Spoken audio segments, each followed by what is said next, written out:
So, John, Yeah. you mentioned the other day that there's like some debate going on the internet as to whether kobolds are like lizard men or dog men. Yeah.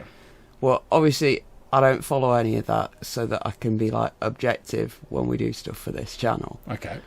But why don't we fish out the books? Because I don't remember them being dogmen at all, but maybe that's because I only got in on the later editions. Yeah, let's do that. This is Red Dice Diaries. I'm John, this is Hannah, Hi. and today we're going to talk about kobolds, dogmen or lizard men, the people want to know. But first of all, let's cue the music.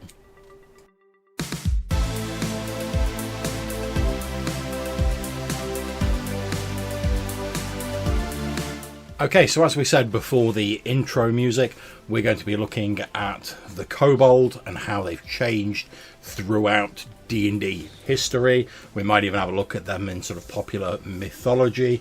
Now, this originally came about because I just quite by chance happened to read two articles which both mentioned how kobolds have changed from being dogmen to lizard men. And as Hannah said, I mentioned this to her and she wasn't really aware of it. Also, a podcast I listened to, Biggest Geekers, one of my favourite podcasts, they mentioned this as well recently. And I was like, hey, should we do an episode on this? And me and Hannah talked about it a bit. So what we're going to do in this episode is we're going to have a look through a series of monster manuals, like we did in our old monster episodes, going from Rules Cyclopedia up to the 5th edition of Monster Manual. We're going to look at how the kobold has changed on those monster manual entries, talk about what we think about it. We might talk a little bit about how that might affect your game, and as I say, we'll possibly look into how they're represented in mythology. So, John, I've got Rules Cyclopedia in my hand. This is not a book I'm familiar with. What is it? Well, it was an attempt sort of back in the day to collate all the sort of basic D&D, for want of a better term, rules together in a single volume, because there were various different versions of it, like Basic Expert, the Beckme versions, and they wanted to collate all those rules into a single book, so they came out with the Rules Cyclopedia. Now, I've not got an original copy of it because they go for silly money, but I do have a print-on-demand copy that I got from Drive-Thru. So it is a straight copy of this one, copyright 1991 from TSR. Yeah, I believe so. So you've bookmarked the kobold page in the chapter 14 monsters. What does it say about them? And the first sentence, these small, evil, dog-like humanoids usually live underground in clans of 10 to 60 members. There you go. They are, so they did used to be doggy. Does it say anything else about them, or? Let's see, they have scaly rust-brown skin, no hair. Yeah. So they're probably more like Chihuahua looking than anything else. They have infravision, they attack by ambush. We get a little bit about, how many hit dice of each type there are, chieftain. Kobolds hate gnomes and will attack them on sight. And there can be kobold spellcasters. Yeah, see, certainly how I remembered it when I was sort of just trying to think back before we did the research for this episode, is I do remember the sort of early pictures and the early descriptions of kobolds being as sort of like, they had dog-like faces, but I also remember them having sort of lizard-like characteristics as well, which when people talk about like, oh, they used to be dogmen, now they're sort of lizard-like, I think they probably have become more lizard-like, but they always had like lizard-like characteristics. They were never purely dogmen, although they had faces that were sort of canine, I suppose. Mm-hmm. But anyway, we could chat a bit more about that as we look at the other books. There's no picture of them at all. No. So yeah, on to AD&D. Yep, so I'm looking at my AD&D First Edition Orange Spine Monster Manual here for kobolds, and we get a black and white picture in here showing a small figure carrying a sword and a dagger, wearing like a sort of leather jerkin. It's got obviously scaly skin, but does have like a dog-like face with pointy ears and a little horn. Is that scaly skin or is it chainmail? Well, given that it has armour class 7, it's definitely not chainmail. But when you look here, like, round his knees, that's definitely chain skirts. That's true, but if you look at the actual legs going down to the feet, there is also scaling on them as well. But I think you could debate it, and obviously you could interpret it any way you want based on that picture. So what we get here is they've got a small amount of hit points, 1 to 4 each. They're tribal, they have war bands, stronger tribes rule weaker ones. They're normally found in dank, dark places such as forests, subterranean settings. They hate sunlight, they've got improvision.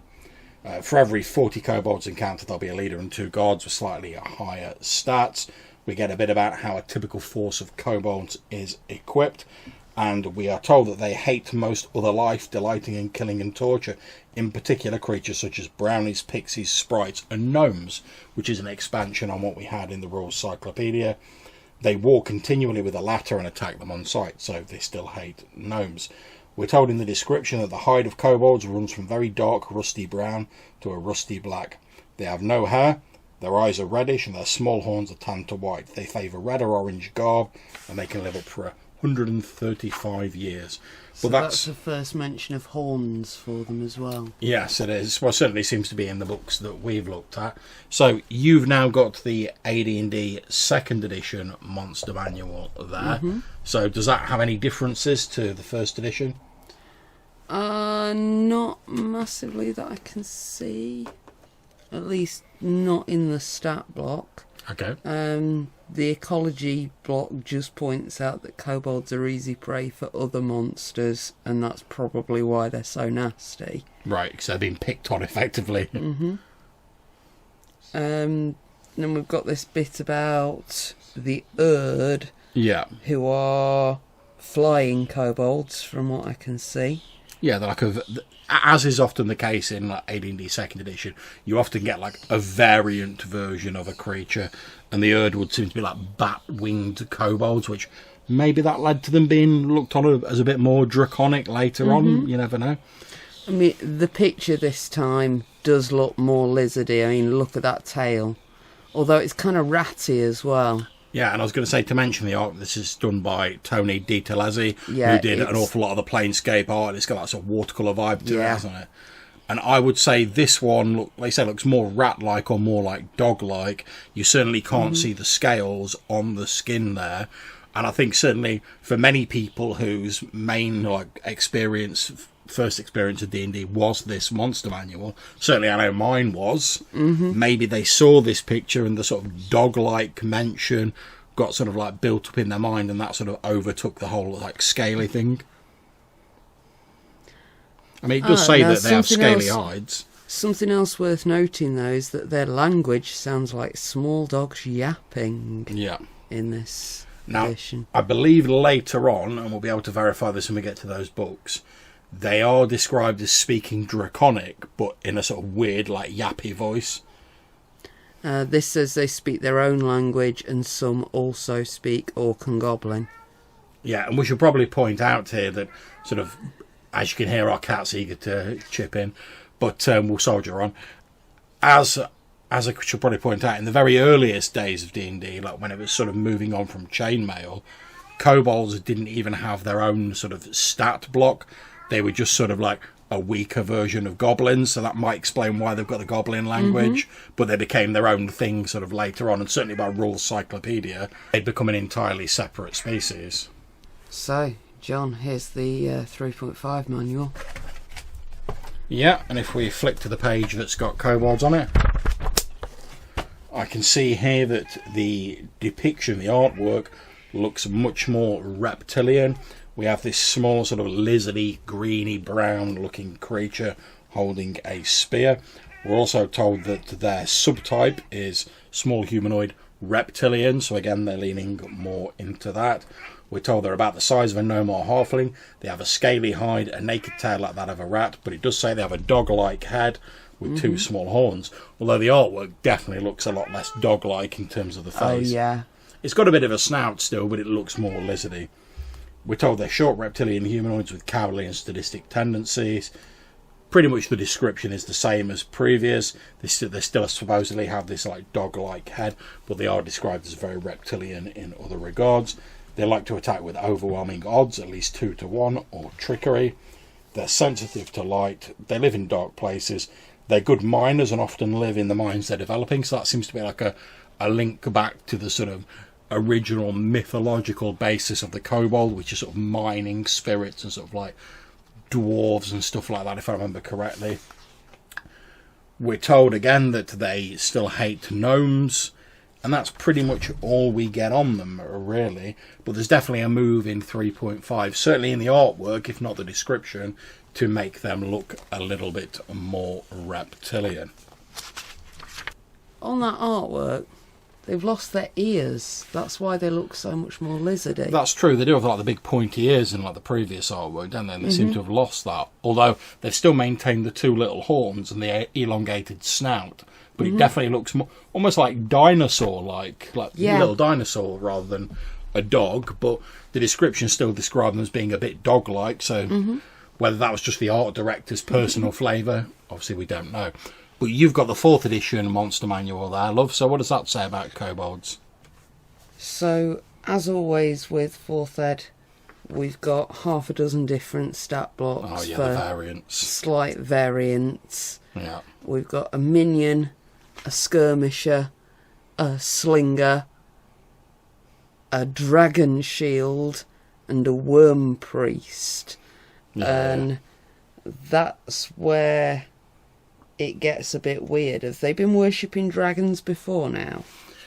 I believe from what I've been reading online that sort of around about AD&D's 2nd ed, there was an adventure module that came out called Dragon Mountain. And in that, there was like a distinct subspecies or tribe of kobolds. Unfortunately, I've not got a copy of this, so I'm only going on my research, who did worship dragons under that particular circumstance in that module.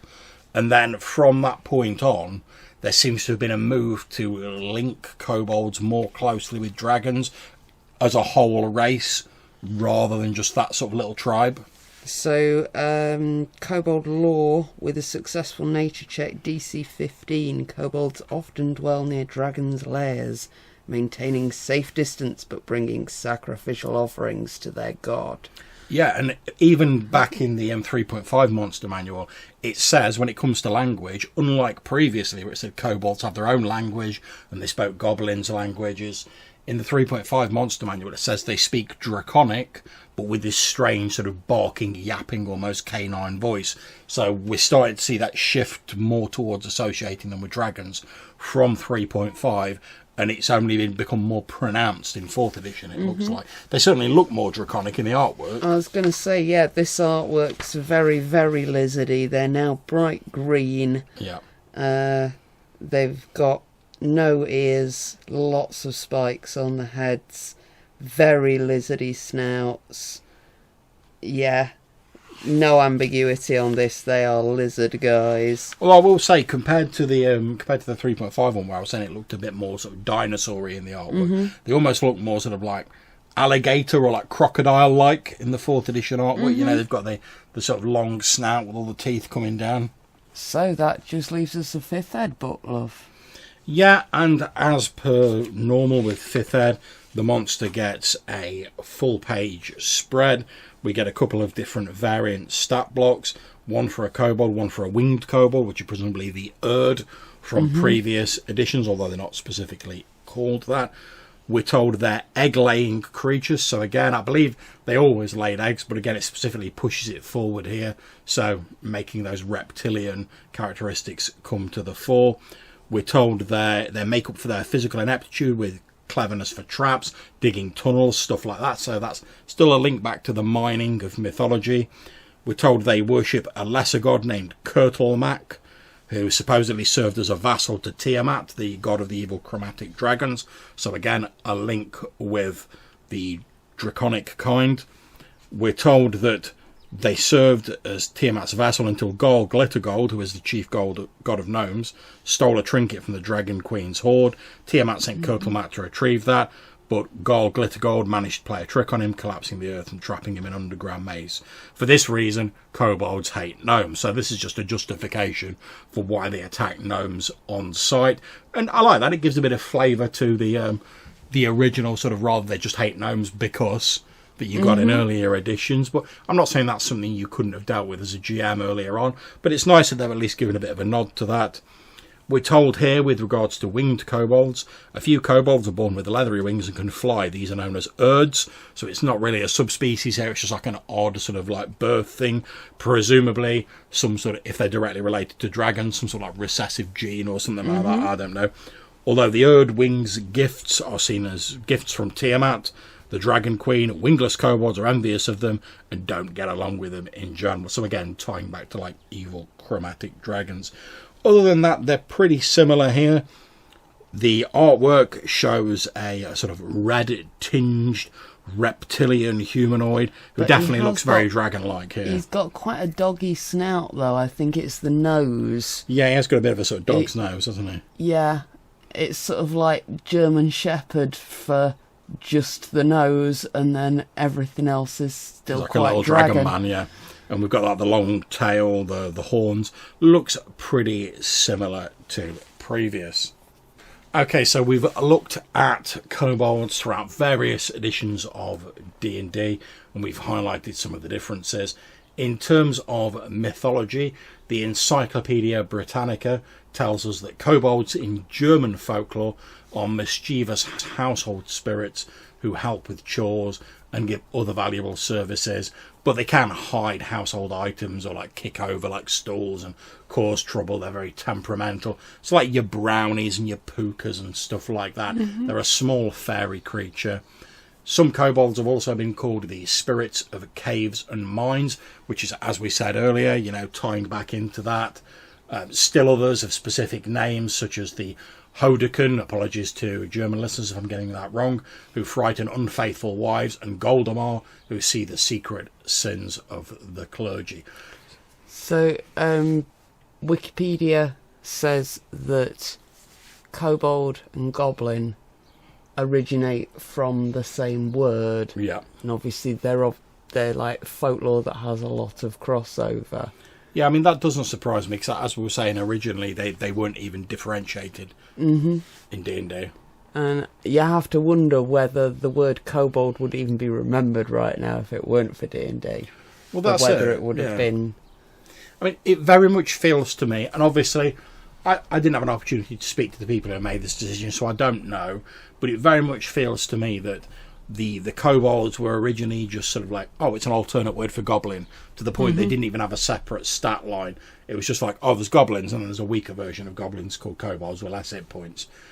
So it seems to me like they came from this mythological lore where like goblins, kobolds, fairies and all of that stuff was sort of lumped in together, and there was a lot of crossover. And then as D&D's gone on and become like a brand unto itself and become a stronger thing, they were like, oh, we want to make them a bit more individual, because there's no point having like one monster with two names. We've got goblins, how can we make the kobolds differently? So for some reason they became these weird sort of dogmen, lizardmen hybrids. Then at some point later on, there was this module where a specific sort of subset of kobolds got linked with dragons and dragon worship, and then that got pushed to the fore as we went into later editions. So there were still those sort of canine characteristics there, but the lizard-like characteristics got emphasised more. So I think in terms of the original sort of argument, like, you know, oh, they used to be dogmen and now they're like dragon men, I would say that no, they were pretty always sort of lizardy-like creatures. Granted, they've become more lizardy as time's gone on. And yeah, okay, the whole thing with dragons and the worship of dragons didn't really exist early on, but... I think that first description, you could very much understand them to be mammalian right up to 3rd edition. Yeah. Just, yeah. And I suspect, and again, this is just my suspicion, obviously I don't know this, I suspect that like a lot of monsters in like the early D&D, they were just pretty much like a grab bag of different like characteristics and descriptions. That they were like, oh, this sounds cool and entertaining, let's throw it together. And more props to them for doing that. But I expect later on, as they were tightening things up a little bit, they were like, oh, it's a bit confusing. So are they mammals? Are they reptiles? Are they this? Are they that? So they started to sort of like firm them up a little bit and decide which way they wanted to go with that. Like I said, maybe this module, Dragon Mountain, was a bit of a testing ground for that, or maybe people just responded positively to it. I don't know. But from that period of time, they were like, right, okay, the sort of lizard thing either fit more into their sort of plans for the future of D&D, or it was more popular. So they're like, right, instead of this confusing mix of like mammal and lizard-like characteristics, let's just emphasize the like lizard-like characteristics. Because then we've essentially, particularly as they're introducing Dragonborn and other sort of more dragon-y stuff, I mean, it's called Dungeons and Dragons, for God's sake. As they're introducing that, they were like, oh, we've got a niche within sort of dragon kind for a low-level, goblin-like sort of threat, whereas we don't really need, like, random little dogmen. So I expect that's why it got pushed. I don't know, but I expect that's the case. So I would say, you know, it's not a case of they changed completely from dogmen to lizardmen. It's just a case of some characteristics that were always there, the scaly skin, etc., just got exaggerated more, and then they got linked with dragons later on. On the other hand, aesthetically, whichever way you want to go in your game, do it. If you want weird chihuahua kobolds, go for it. If you want entirely lizardy kobolds, that's fine too. And I mean, to be fair, I think there's a place for, like, ironically, for like both types of kobolds in your game. Because I think if I was just using kobolds on their own, I'd probably go more for like the sort of slightly more canine ones of earlier editions, because I find them a bit more interesting. They're a bit more bizarre. I like that sort of flavour. Whereas if I was running an adventure where it's like, oh, you're facing a tribe who worship a dragon, I could just use the same stats for kobolds, but just describe them a bit differently. And I'll be like, because basically, again, like if I was when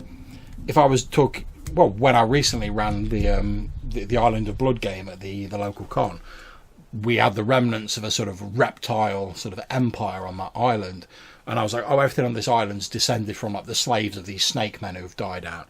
So I was like, oh, their main slave, they're like enforcers, I'm going to use lizard men stats for, but for just their normal slaves who did the grunt work, I'm going to use kobold stats for them, because they're smaller, they're sneakier, but they're not sort of like as in your face. So I would probably, like, again, use the kobold stats for that if I wanted like a lesser lizard man threat, but just describe them a bit differently. And I could use the same sets of stats for both in the same game. I probably wouldn't call them kobolds for both of them, because I'd want to like avoid confusion.